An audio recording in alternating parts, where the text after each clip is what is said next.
Good morning, students. This is your business studies classes of class 11, and we are discussing today chapter number 4, that is business services. तो last video में हमने देखा था, मैं आपको दिखाती हूँ बुक, कि टाइप्स ऑफ डिजिटल पेमेंट्स हम लोग देख रहे थे, या फिर electronic functions of a bank कौन कौन से इलेक्ट्रॉनिक फंक्शंस आजकल करने लगे हैं. तो पहला है debit card and second is credit card, which I explained you in the last video. And in the next video हम लोग देखने वाले हैं आज की वीडियो में NEFT and RTGS, ATM, E cash and digital cash. ये सारे टॉपिक्स आज हम लोग कवर करने वाले हैं. तो अभी मैंने यहाँ पे बना रखा है आपके लिए, this is the important topic, so I am dealing it in a copy. Okay, सो अभी आपको मैं बता रही हूँ difference between NEFT and RTGS. सबसे पहले तो आपको बीच बीच में कभी कभी क्वेश्चंस में यही लिख देता मिलता है कि इसकी फुल फॉर्म बताओ. ठीक है, तो NEFT के फुल फॉर्म है national electronic fund transfer. Repeating again, it's full form is national electronic fund transfer. Okay, and RTGS की फुल फॉर्म है रियल टाइम ग्रॉस सेटलमेंट. क्या है? Real time gross settlement. Okay, अब हम आगे देखते हैं दोनों की मिनिमम अमाउंट में.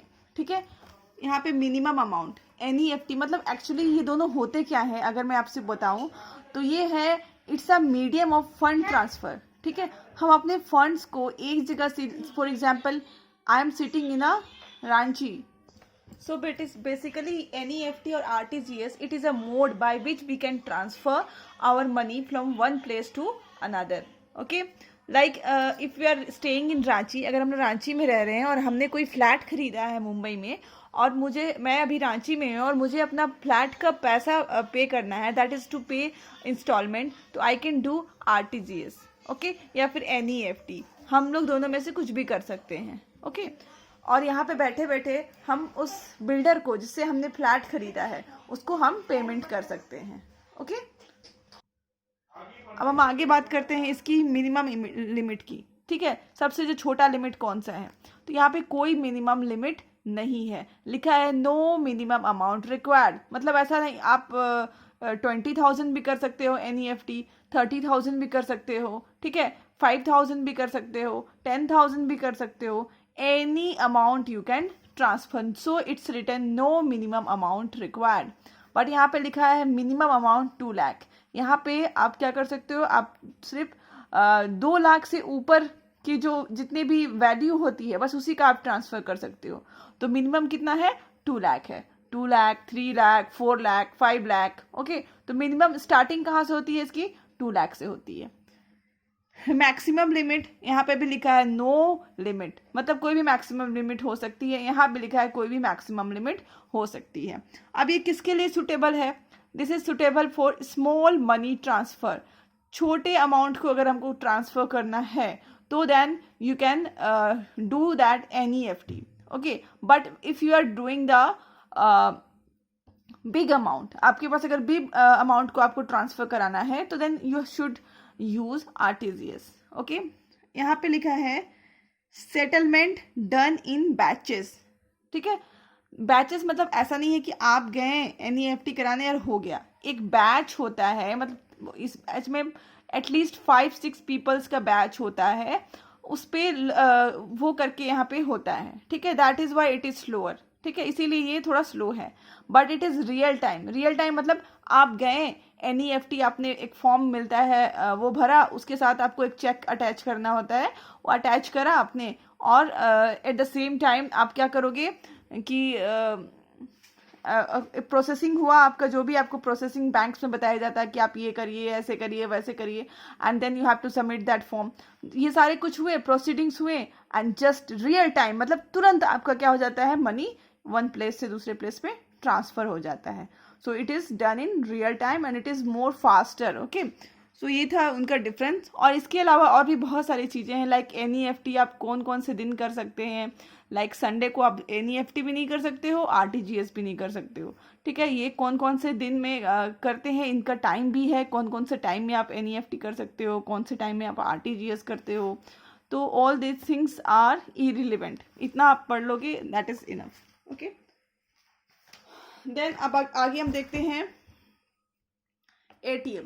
आगे हमारा क्या है, एटीएम है. ठीक है, एटीएम क्या होता है, जैसे पहले के ज़माने में क्या होता था, ठीक है, the person who makes payment and accept deposit is न बैंक. कोई पर्सन बैठा रहता था बैंक में, वो क्या करता था, लोगों से डिपॉजिट एक्सेप्ट करता था एंड उनको पेमेंट भी दिया करता था. ठीक है, दैट इज लोन दिया करता था. तो उनको हम लोग टेलर बोलते थे पहले के ज़माने में. दिस इज अ ट्रेडिशनल, उनको हम लोग टेलर के नाम से बुलाते थे. तो उसी से नाम पड़ गया ऑटोमेटिक टेलर मशीन, क्योंकि एटीएम क्या करती है, बहुत जगह तो डिपॉजिट्स भी एक्सेप्ट करती है, और कुछ कुछ एटीएम्स ऐसी होती है कि जो सिर्फ आपको कैश विड्रॉ कराती है. ठीक है, आप उससे बैलेंस इंक्वायरी कर सकते हैं एंड कैश विड्रॉ कर सकते हैं. कुछ कुछ बस इतना फंक्शन करती है और कुछ कुछ दोनों करती है, विड्रॉज भी करती है, डिपॉजिट्स भी लेती है. ओके, तो एटीएम का फुल फॉर्म है ऑटोमेटिक टेलर मशीन. ठीक है, ये क्या करती है, 24 आवर्स काम करती है, और ये ह्यूमन से भी कम कॉस्ट में 24 आवर्स काम करती है. ठीक है, तो एटीएम को यूज़ करने के लिए आपको क्या करना पड़ता है, आपके पास एक प्लास्टिक कार्ड होता है जिसको आप लोग डेबिट कार्ड भी बोलते हैं. ठीक है, मेनली वो हम प्लास्टिक कार्ड बोलते हैं. एंड उसको आप मशीन में एंटर करते हो. एंटर करने के बाद आपको आइडेंटिफिकेशन कोड मिलता है, मतलब आपका एक सीक्रेट पिन होता है, उसको आप वहाँ पे डायल करते हो. और डायल करने के बाद क्या हो जाता है, अगर आपका पिन सही है, मैच करता है, तो मशीन रिस्पॉन्ड करता है और आपको कैश दे देता है. और अगर पिन आप सही नहीं डायल करते हो तो मशीन रिस्पॉन्ड नहीं करता है एंड आपको कैश नहीं मिलता है. This is all about ATM. फिर नेक्स्ट है ई कैश एंड डिजिटल कैश. ये न्यू कॉन्सेप्ट है और इसको आप लोग सब जानते हो. ठीक है, इसको आप जब इंटरनेट को यूज़ करके कहीं पे भी पेमेंट करते हो या फिर कुछ भी एक्सेप्ट करते हो, that is called E cash और digital cash. Like you are doing using your emails. ठीक है, पर्सनल कंप्यूटर को यूज़ करके या फिर मोबाइल को यूज़ करके, बहुत सारे है ना ऐप्स आजकल, मोबाइल पे, फ़ोन पे, देन पेटीएम, देन इमेजिन पे, ऑल दिस थिंग्स आप इसको यूज़ करके अगर आप कैश विड्रॉ करते हैं या फिर कैश से पे करते हो, तो ठीक है, आप इसको क्या बोलते हैं, E cash and digital cash. Okay, ठीक है, अब आगे हम देखेंगे इंश्योरेंस सर्विसेज. हमारा बैंकिंग सर्विसेज खत्म हो गया. इंश्योरेंस सर्विसेज क्या होता है, मेनली इंश्योरेंस क्या है, इंश्योरेंस एक कॉन्ट्रैक्ट है. ठीक है, इंश्योरेंस क्या है, इंश्योरेंस एक कॉन्ट्रैक्ट है between insurer and the insured. ठीक है, किसके बीच में, यहाँ पे दो पार्टीज होते हैं. देखो, इंश्योरेंस में दो पार्टीज होती हैं. ठीक है, टू पार्टीज होती हैं. एक है इंश्योरर, एक है इंश्योरर और दूसरा है, सॉरी, एंड दूसरा है इंश्योर्ड. ठीक है, दो पार्टीज होती हैं, insurer and insured, in which insurers agrees to make good the loss of insured. इसमें इंश्योरर क्या बोलता है, इंश्योरर क्या बोलता है कि ठीक है, आपकी जो भी नुकसान होगी, इंश्योर्ड को बोलता है कि आपकी जो भी नुकसान होगी मैं उसका क्या करूँगा, मैं उसका भरपाई करूँगा. ओके, इंश्योरर क्या बोल रहा है कि आपकी जो भी नुकसान होगी मैं उसको क्या करूँगा, उसकी आपको नुकसान या फिर जो भी लॉस हुआ है उसको मैं कम करने की कोशिश करूँगा. ठीक है, तो this is all about insurance. Okay, तो ये जो इंश्योरेंस है जो ऐसा बोल रहा है कि मैं आपके नुकसान को कम करूँगा, डिक्रीज करूँगा, ये कोई कंपनी होगी, इंश्योरेंस कंपनी, तभी तो ये बोल रही है. ठीक है, और ये कोई पर्सन होगा जिसको अपने या तो वो खुद का लाइफ इंश्योरेंस कराना चाहता होगा या फिर गुड्स का इंश्योरेंस कराना चाहता होगा. इनफैक्ट आजकल हर चीज़ की इंश्योरेंस होती है, किसी भी चीज़ की इंश्योरेंस कराना वो चाहता होगा. ठीक है, और ये अपने गुड्स का या फिर कोई भी मटेरियल्स का इंश्योरेंस करा रहा होगा. ओके, एंड इसके साथ ही साथ ये जब इंश्योरेंस करने का ये he is doing the insurance of few things. ठीक है, और उसके बदले में ये क्या कह रहा है कि मैं आपको प्रीमियम दूंगा. क्या कह रहा है, मैं आपको प्रीमियम दूंगा. ठीक है, प्रीमियम एक अमाउंट होता है जो आपको पे करना होता है. ठीक है, वो रेगुलर आपको पेमेंट करनी होती है, वो कंपनी बताती है आपको कैसे पेमेंट करना है, या तो ईयर में एक बार, या तो फिर 6 मंथ्स, या फिर हो सकता है कि क्वार्टरली करना होगा आपको, ठीक है। तो ये दोनों के बीच में जो एग्रीमेंट्स होती है उस पर डिपेंड करता है।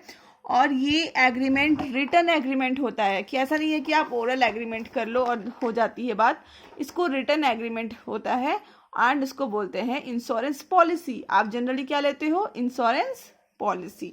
ओके, अब इसमें हमको फ्यू वर्ड्स देखने हैं कि कौन कौन से वर्ड्स जो होते हैं वो इसमें हमें समझना पड़ेगा।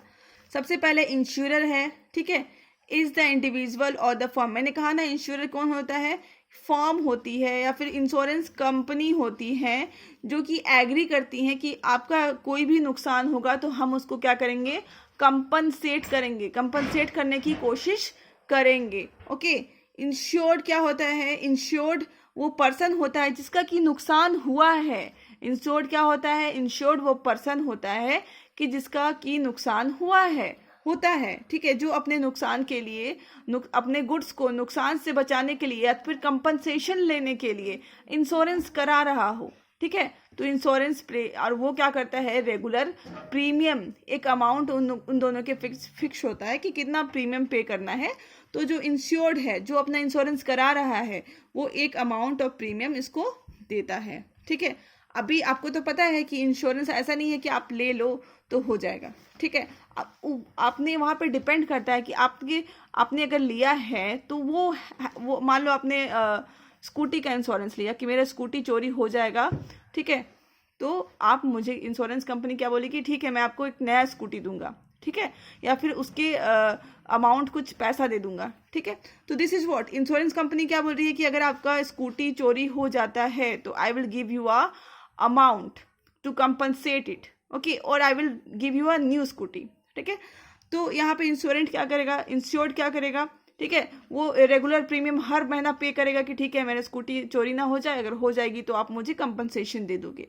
तो यहाँ पे क्या है? Happening of event. Happening of event मतलब हमने जो भी एग्रीमेंट में लिखाया है, अगर वो इवेंट हैपन होता है, वो एक्सीडेंट होता है या फिर वो इंसिडेंट होता है, then only the insurance company is going to give us a compensation.